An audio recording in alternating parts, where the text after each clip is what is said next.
There is a moment that comes for every soul. A moment when the body can no longer hold the spirit within. When the heart stops its rhythm, when the breath ceases to flow, when the eyes close for what appears to be the final time. But according to Edgar Cayce, the great sleeping prophet whose visions pierced the veil between life and death, this moment is not an ending. It is a beginning. And what happens in the first 3 minutes after your soul leaves your body will determine everything about your journey into the eternal. Most people fear death. They fear the unknown. They fear the darkness. They fear the loss of everything they have known and everyone they have loved. But Edgar Cayce taught us something extraordinary. He taught us that death is not what we think it is. Through thousands of readings given while in deep trance states, Cayce described in precise detail what the soul experiences in those first, critical minutes after separation from the physical body. And what he revealed was not darkness, not emptiness, not the end.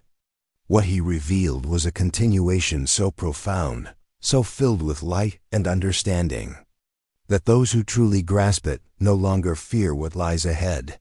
Tonight, we are going to walk through those 3 minutes together. We are going to see what the soul sees, feel what it feels, understand what it comes to know in that sacred window of time when everything changes forever. This is not theory. This is not speculation. This is what Edgar Cayce witnessed again and again in his readings for those who had crossed over and for those preparing to make that sacred journey. If the idea of understanding what lies beyond death fascinates you, hit subscribe. This channel explores the deepest mysteries Edgar Cayce revealed about consciousness, reincarnation, and the soul's eternal journey. The first thing you need to understand is that death is not sudden for the soul. While the body may stop in an instant, the soul experiences a process. Cayce explained that there is a brief moment, sometimes lasting only seconds, where the soul recognizes that something has changed. The physical sensations that have defined your entire life suddenly become distant. Pain disappears. The weight of the body lifts. There is a sensation of lightness that defies description. Those who have had near-death experiences often report feeling as if they are floating. And this is exactly what Cayce said occurs. In this first moment, the soul finds itself rising. Not upward in the physical sense, but rising in consciousness, in awareness, in frequency. You become aware that you are no longer confined to the body below. And yes, you can see that body. Cayce was very clear about this. The soul initially hovers near the physical form, observing it with a strange mixture of familiarity and detachment. You recognize that body as yours, yet you know with absolute certainty that you are not that body. You never were. That was simply the vehicle you inhabited for a time. Many souls in this first moment look around the room. They see the people gathered. They see the doctors or family members. They may try to speak, to reach out, to let others know they are still present. But the physical connection has been severed. The soul quickly realizes that it exists now in a different dimension, one where physical touch and physical voice no longer apply. This can be confusing for some souls, especially those who did not prepare, who did not understand that consciousness continues beyond the death of the body. But then something extraordinary happens. According to Cayce, within the first minute after separation, the soul becomes aware of a presence. Not a frightening presence, not a dark presence, a presence of pure light. This light does not come from any physical source. It does not hurt the eyes because the soul no longer has physical eyes. This light comes from within and without simultaneously. It is a light of consciousness, of love, of recognition. And it begins to draw the soul forward. Cayce called this the silver cord. It is an energetic connection between the soul and the eternal source from which it came. While the body lived, this cord anchored the soul to the physical form.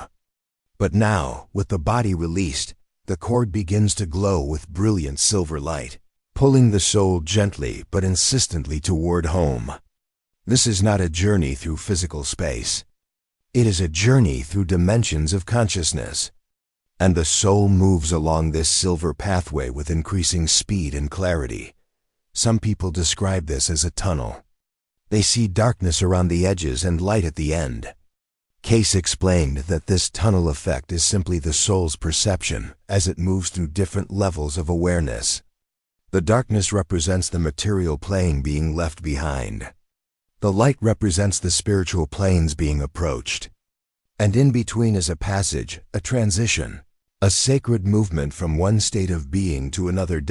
As the soul travels along this silver cord, something remarkable begins to happen. Memories start to surface. Not random memories, not confused fragments, but clear, vivid, meaningful memories arranged in perfect order. Cayce taught that the soul begins to review its life almost immediately. But this is not a judgment. Not yet. This is simply the soul beginning to process what has just occurred. The life that was lived. The choices that were made. The loves that were experienced. The lessons that were learned or left unfinished. In the second minute after leaving the body, the soul's awareness expands dramatically. Cayce described this as a moment of profound awakening. Things that were confusing in life suddenly become crystal clear. Questions that haunted you for years are answered in an instant. You understand why certain events happened. Why certain people came into your life. Why certain losses occurred. The soul in this moment is not limited by time as we know it. Past, present, and future exist simultaneously. And the soul can perceive all of it at once. This is when many souls encounter what Cayce called the memory screens. Imagine standing before an infinite screen where your entire life plays out before you, not as a passive viewer, but as an active participant experiencing every moment again with full awareness and understanding. But here is what makes this different from simply remembering. You do not just see your actions. You feel the impact of those actions on others. Every kind word you spoke, you feel the joy it brought to another soul. Every harsh judgment you cast, you feel the pain it caused. Every moment of love, every act of service, every choice to help or to harm, you experience from all perspectives simultaneously. Cayce was very specific about this. He said the soul in these moments is not being judged by an external force. The soul is recognizing truth. It is seeing itself clearly, perhaps for the first time without the filters of ego, fear, and self-deception that clouded its vision during physical life. This can be overwhelming for souls who lived unconsciously, who hurt others without thought, who closed their hearts to love and compassion. These souls experience shock and sometimes panic in the second minute, because they are confronted with the reality of who they were and what they created. But for souls who lived with awareness, who tried to love, who sought to grow and serve and heal, this moment is one of profound peace and validation. They see that their struggles mattered. Their kindness created ripples of light that touched more lives than they ever knew. Their pain was not meaningless but served a purpose in their soul's evolution. These souls feel a deep sense of completion and readiness to move forward. Pause for a moment. Have you or someone you know ever had a near-death experience that aligns with what Cayce described? Share your story in the comments below. These experiences help us understand the truth of what Cayce saw. Now, as the second minute continues, the soul becomes aware that it is not alone. Cayce taught that guides, helpers, and loved ones who have crossed over before begin to appear. These are not strangers. These are souls you have known, sometimes in this life, sometimes in previous lives. They come to greet you, to comfort you, to help you understand what is happening and what comes next. For many souls, this is the most emotional moment of the entire transition. Imagine seeing your mother who passed years ago, but she is no longer old or sick or tired. She is radiant, whole, filled with light and love. Imagine embracing your child who left this world too soon, and feeling that connection restored in ways that transcend anything physical touch could provide. Imagine being welcomed by a guide who has walked with you through many lifetimes, whose presence you felt in quiet moments, but could never quite see or name until now. Cayce described these reunions as moments of pure recognition. The soul remembers. It remembers these connections that existed long before this recent lifetime and will continue long after. And in that remembering, fear dissolves. Loneliness dissolves. The soul understands that it has never been alone, not for a single moment, and never will be. But here is something crucial that Cayce revealed. Not every soul experiences these first 2 minutes in the same way. Some souls move through this process with ease and grace. Others resist. They cling to the physical world. They are confused or frightened or angry about leaving. They may not even realize at first that they have died. These are the souls who sometimes become earthbound, hovering near the places and people they knew, unable or unwilling to move forward into the light. Why does this happen? Cayce explained that it depends entirely on how the soul lived and what it believed. A soul that cultivated spiritual awareness during life, that meditated, that opened itself to higher consciousness, that accepted death as a natural transition, will move through these 3 minutes with clarity and peace. But a soul that lived in fear, that denied the existence of anything beyond the physical, that attached itself desperately to material things and earthly relationships, will struggle in these moments. The transition will be harder. The confusion will be greater. The fear will be intense. This is why Cayce spent so much of his work teaching people how to prepare. He understood that the quality of your death experience is determined by the quality of your life experience.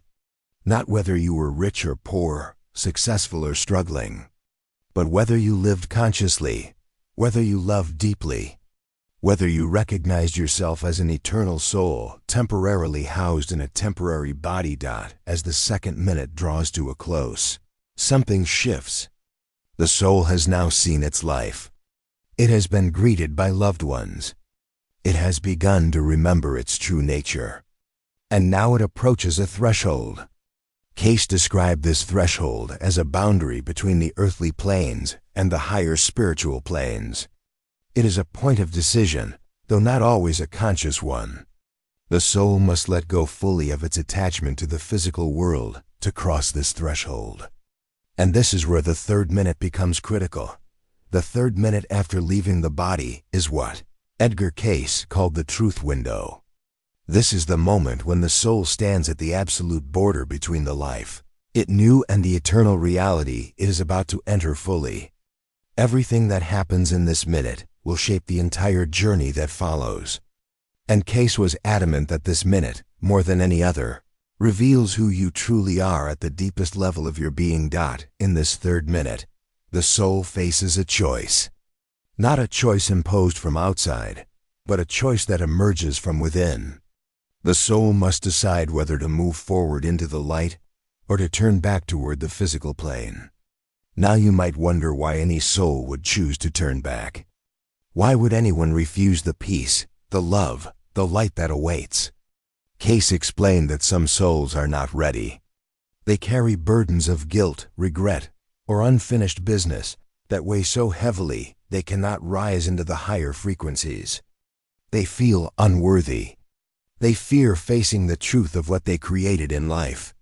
They convince themselves they need to stay behind to fix things, to protect people, to finish what they started. Other souls turn back because their attachment to earthly desires is still too strong. They cannot let go of their possessions, their status, their physical pleasures, their need to control.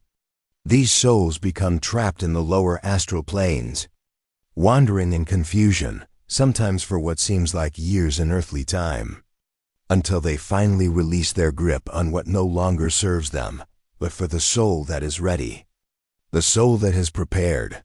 The 3rd minute is a moment of glorious liberation. This soul looks toward the light and feels an overwhelming pull of recognition. This is home. This is where I came from. This is where I belong. And with that recognition comes a release so complete, so total, that the soul simply lets go of everything that tied it to the physical world. If this information is opening your mind to new possibilities, give this video a thumbs up. And if you know someone who's been searching for answers about what happens after death, someone who's lost a loved one, or simply seeks deeper spiritual understanding, share this with them. Knowledge like this should not remain hidden. Cayce described what happens next in extraordinary detail. As the soul crosses the threshold, it enters what he called the Hall of Records. This is not a physical place, but a dimension of consciousness where all knowledge, all memory, all truth exists in its purest form. Here, the soul undergoes what is often called the life review, but it is far more than simply watching your life play back. It is understanding your life from the perspective of the eternal.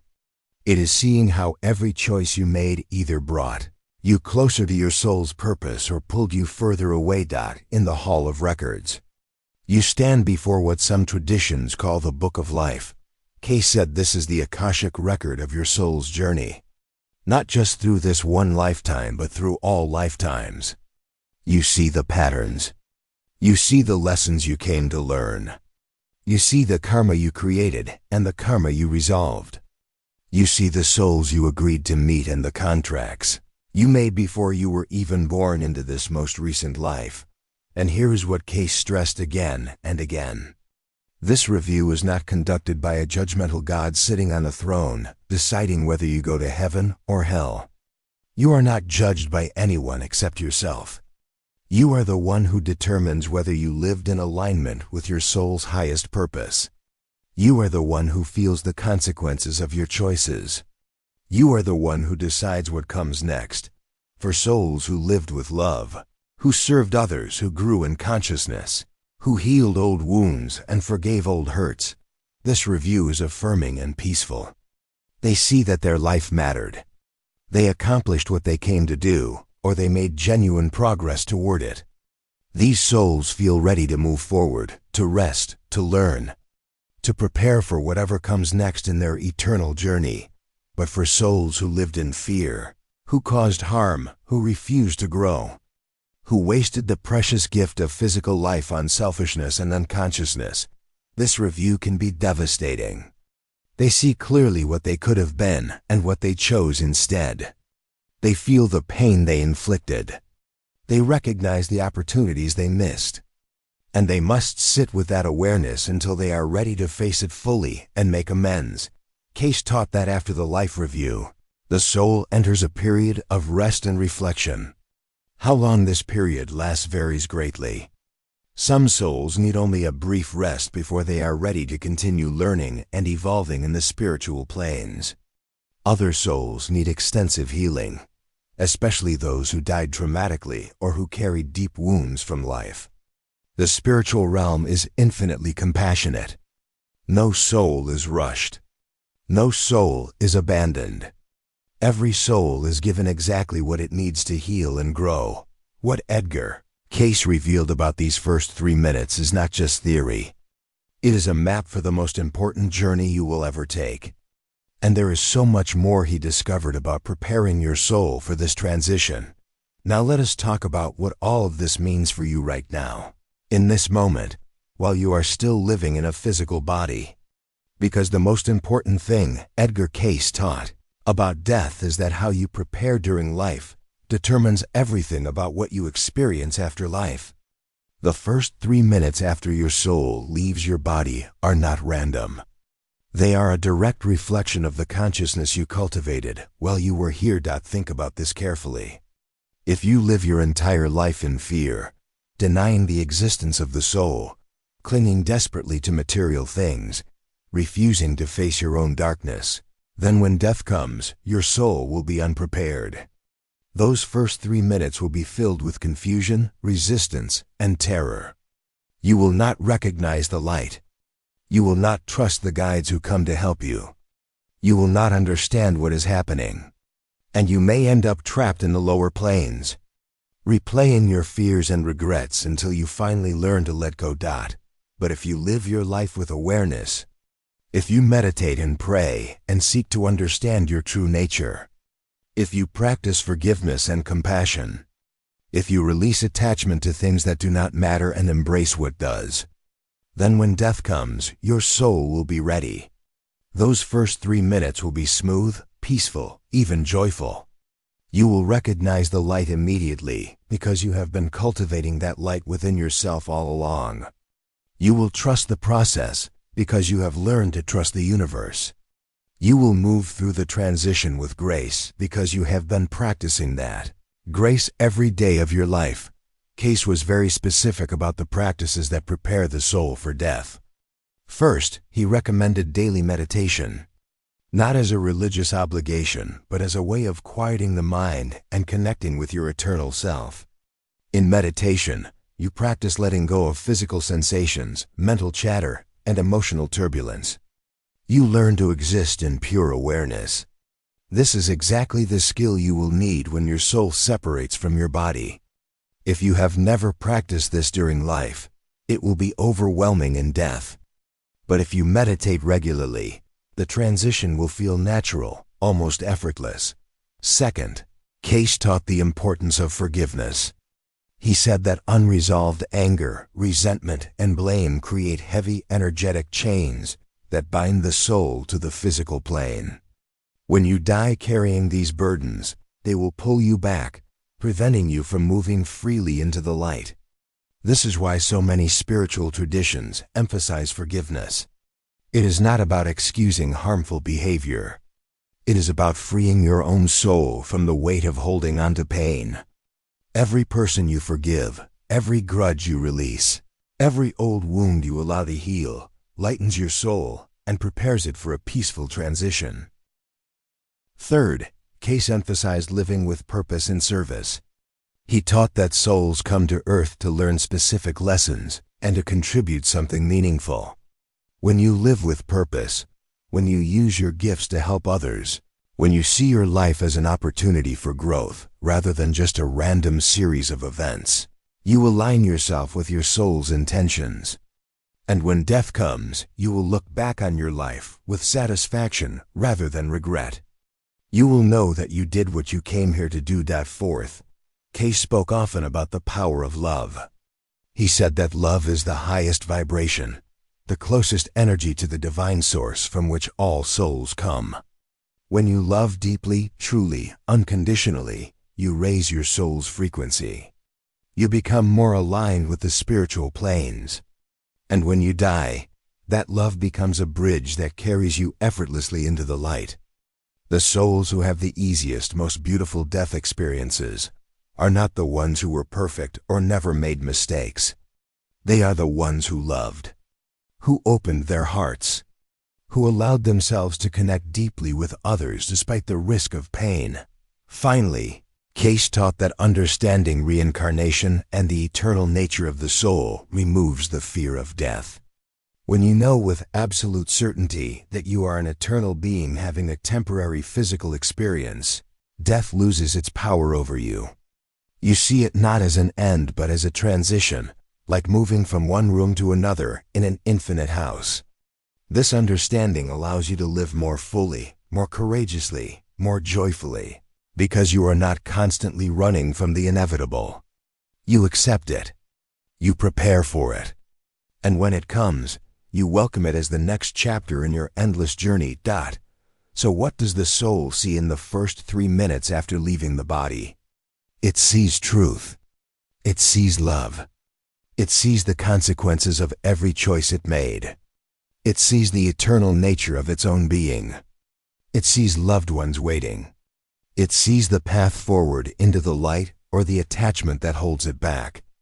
And most importantly, it sees whether it is ready. Are you ready? This is the question Edgar Cayce would ask you right now if you were here. Not when death will come. Not how it will come. But are you ready when it does? Have you lived in such a way that your soul will move through those 3 minutes with peace and grace?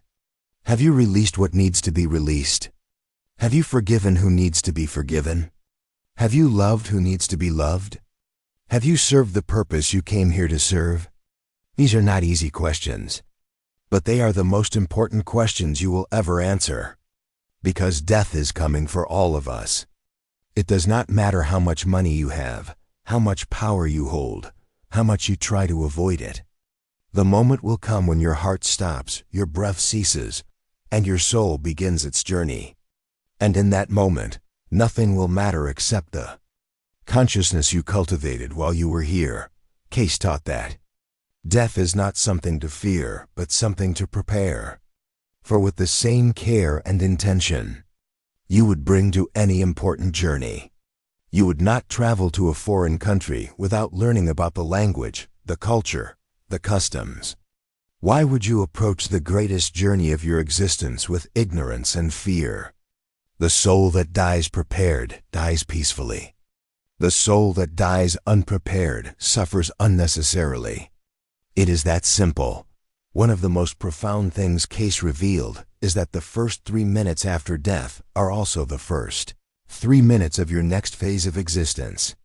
What you experience in those minutes sets the tone for everything that follows. If you cross over smoothly, with awareness and acceptance, you enter the spiritual planes ready to learn, to heal, to grow. You move quickly into higher dimensions of consciousness where you can rest, receive guidance, and eventually make choices about your soul's next steps.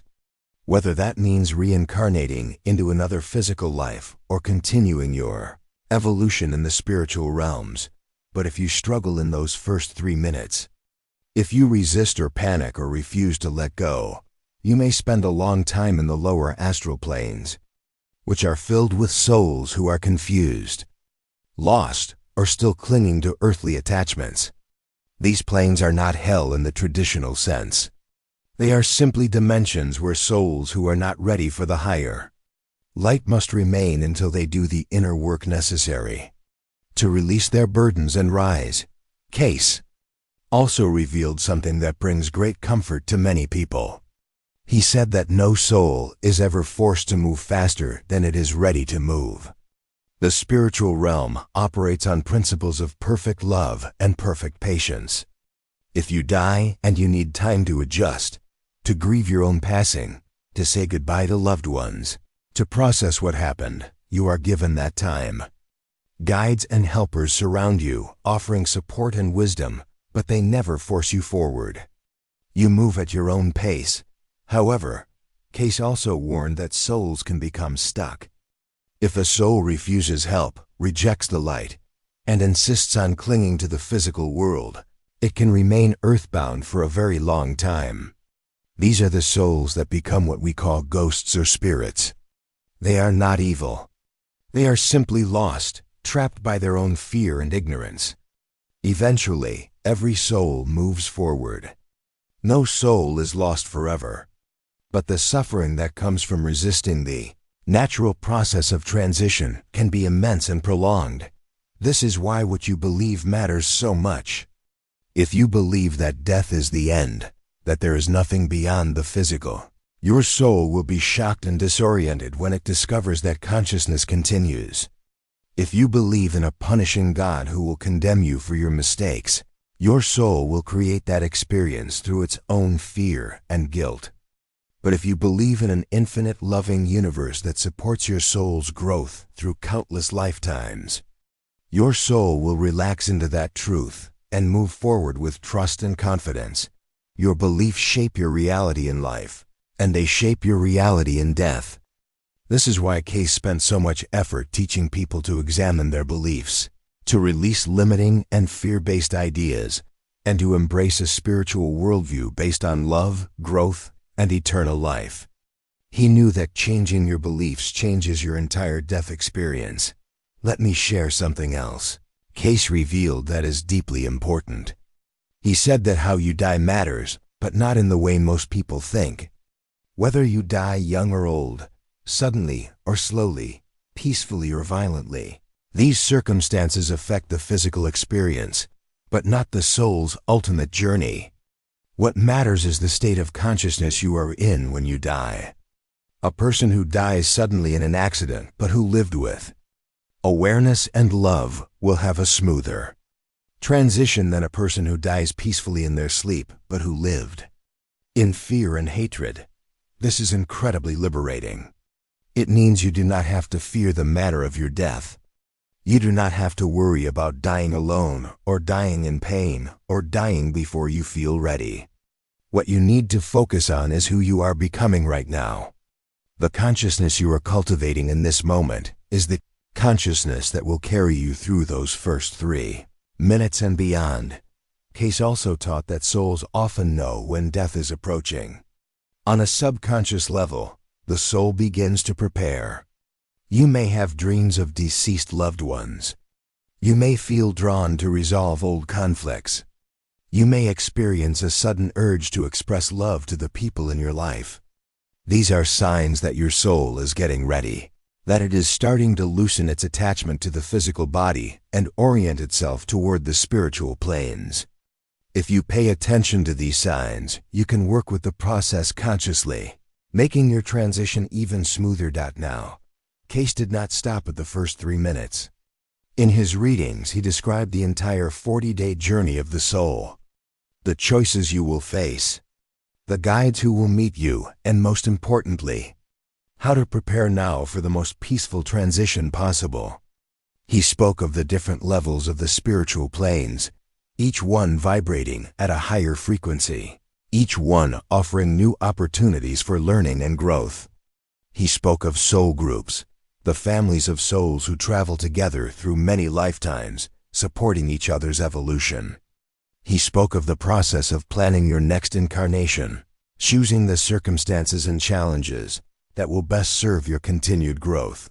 All of this wisdom is available to you. But it starts with understanding these first 3 minutes. Because if you cannot navigate the initial separation from the body with awareness and peace, everything that follows becomes more difficult. The first 3 minutes are the foundation. They are the moment when your soul either remembers its true nature or forgets it in fear and confusion. So here's what I want you to take away from this. Death is not the enemy. Ignorance is the enemy. Fear is the enemy. Unconscious living is the enemy. Death itself is simply a doorway, a transition, a sacred passage from one form of existence to another. And the key to walking through that doorway with grace is to live your life right now with awareness, love, forgiveness, and purpose. Do not wait until you are dying to think about these things. Do not wait until you are lying in a hospital bed or feeling your body fail to wonder what comes next. Prepare now. Meditate now. Forgive now. Love now. Serve now. Every day you have in this physical body is an opportunity to raise your consciousness, to lighten your soul, to ready yourself for the journey that awaits. And when that moment comes, when your heart beats its final beat and your soul begins to rise, you will move through those first 3 minutes with clarity and peace. You will see the light and recognize it. You will feel the love and trust it. You will meet your guides and welcome them. You will review your life and accept it. And you will cross the threshold into the spiritual planes as a soul who is ready, who is prepared, who is coming home. This is what Edgar Cayce saw. This is what he taught. And this is what awaits every single one of us. Not judgment, not punishment, not darkness, but light. Always light. Infinite, eternal, unconditional light. If you found this information valuable, if it has opened your mind and heart to new understanding, leave a comment below.